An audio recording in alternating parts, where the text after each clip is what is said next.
Foi um grupo que disse, não, eu sou e você não é. Infelizmente foi o grupo que sobreviveu e perseguiu os outros.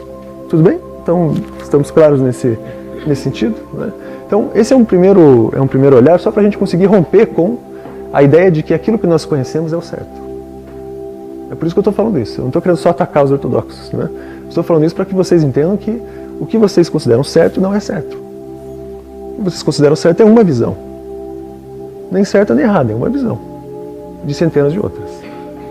Tudo bem? Sem contar que essa visão, né, também foi sendo muito alterada ao longo do tempo. Vocês vejam que pergunta simples e, eu diria assim, angustiante, né? A partir de quando outras pessoas, além do grupo da ortodoxia, teve acesso ou passou a ter acesso aos textos? A partir de quando, vocês acham? Quando foi feita a primeira impressão da Bíblia? Impressão mesmo. Em 1456. Então vocês vejam, diz que havia uma distância, né? Do século III, do século I, II, III, até 1456, só quem tinha acesso aos textos era esse grupo aqui.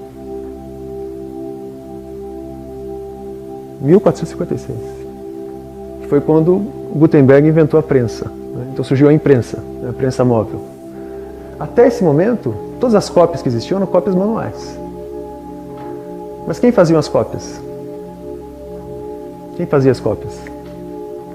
Os chamados monges escribas, que ficavam dentro do mosteiro sob a autoridade do bispo. Então, todas as cópias que existiam eram cópias que estavam dentro da ortodoxia, feitas por ortodoxia, por ordem da ortodoxia, e só a ortodoxia tinha acesso às cópias. Ninguém mais tinha acesso.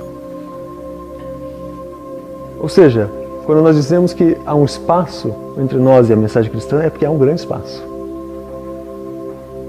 Há muito pouco tempo mesmo, foi possível fazer algum questionamento. Eu disse que a primeira publicação é de 1456. Essa publicação já é a publicação da escolha ortodoxa. Só a partir de Nag Hammadi, né, portanto de 1970, nós temos uma outra publicação, de uma outra visão. E aí uma historiadora que participou do processo de tradução, ela disse assim, pela primeira vez, nós podemos ouvir as vozes dos excluídos, por eles mesmos. Até então o que nós ouvíamos eram as críticas dos outros, as críticas dos ortodoxos. Certo? Muito bem. Então vamos começar, né, a apontar uns problemas, né, que surgiram dentro da visão da ortodoxia. Vocês vejam, os ortodoxos criaram 3 eixos fundamentais para sustentar a sua opinião e a instituição católica, como foi chamado, né? Os 3 eixos são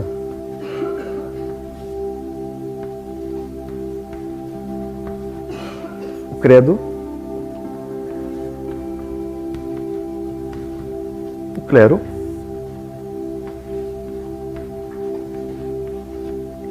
e o cânon. Cânon é uma palavra grega, né, que significa lista. O cânone é a lista dos livros escolhidos, que são esses 27 livros textos que eu apontei há pouco. Então, o cânone é o texto escolhido, que passa a se tornar escritura, ou seja, são os textos sagrados. Como são textos sagrados, eles são inquestionáveis. E aqui nós temos um outro problema que não existia e passa a existir. Quando um grupo seleciona um texto e diz assim, esse texto é o cânone, ele transforma o texto em intocável. Então ninguém mais questiona o texto. Mas o texto é cheio de falhas, nós sabemos.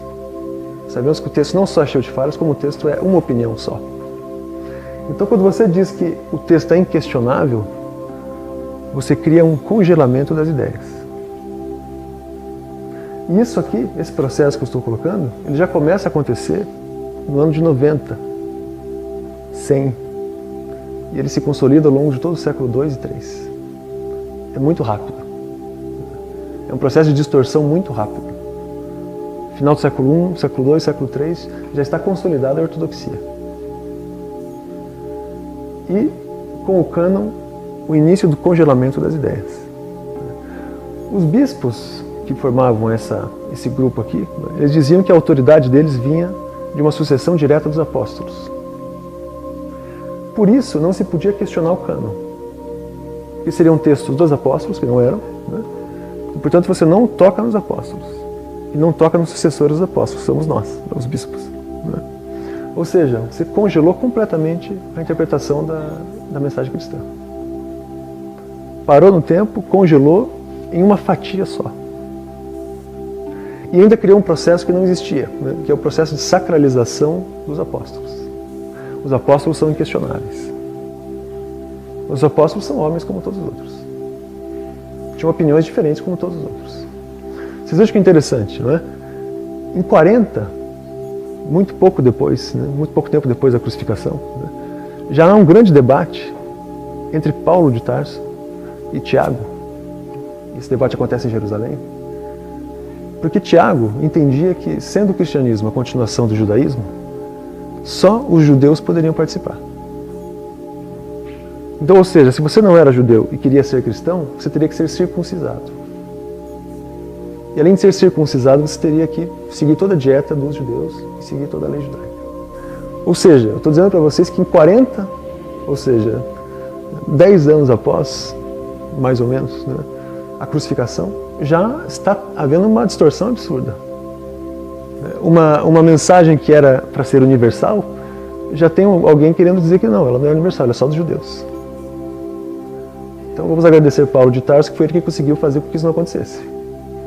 A opinião de Paulo de Tarso foi outra, falou, não, é para todos a mensagem. Para todos. Qualquer um pode chegar até nós. Né?